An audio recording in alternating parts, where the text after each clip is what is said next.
All right, home sales in the city and GTA ended the year on a down note as more potential buyers ended up on the sidelines with continued elevated borrowing costs and, of course, that federal mortgage stress test that effectively priced out many borrowers to be. Jason Mercer is joining us this morning, the Chief Market Analyst at the Toronto Regional Real Estate Board. Let's break down the December numbers. I know you've looked back really overall at 2023.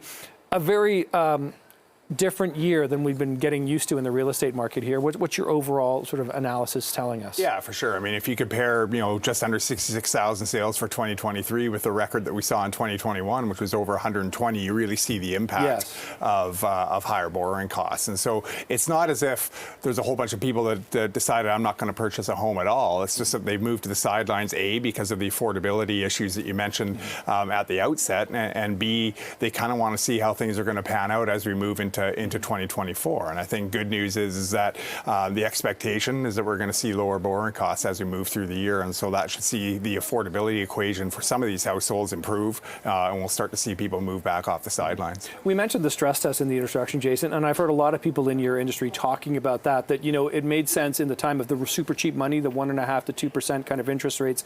Now we're pushing up 5, 6, et cetera. And the guidance seems to be that it's going to go down.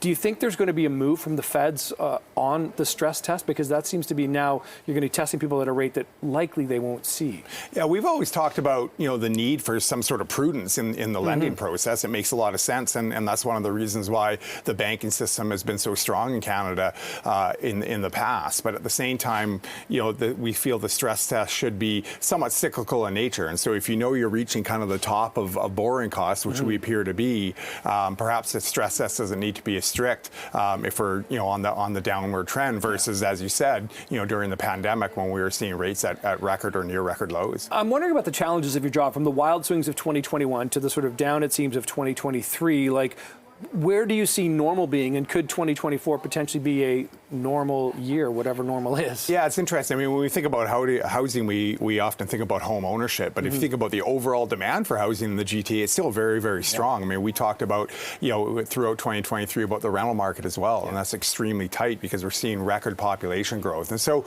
I think you are going to see somewhat of a balancing out in 2024 and even more so in 2025. People will take advantage of lower borrowing costs. And some of those people that are sitting in the rental market right now will say, look, at my rent is very similar to what I could pay in a mortgage, and so I'm going to take a closer look at home ownership. So I think you will see that balancing out moving forward. What I found interesting about your numbers, especially over the last couple of years, is there was that time, I guess it was probably more like 18 months ago now, where the prices just kept going up and up and up and up and up. Then the mortgage rates started going up and up and up, but prices didn't really come down as precipitously. Sales, yes, but prices, no. They kind of held firm. What do you attribute that to? Yeah, oftentimes, price is sort of a function of both demand and supply. And so while demand can drop off and we automatically assume that price is going to follow suit right away, it doesn't always happen because sometimes listings drop off as well.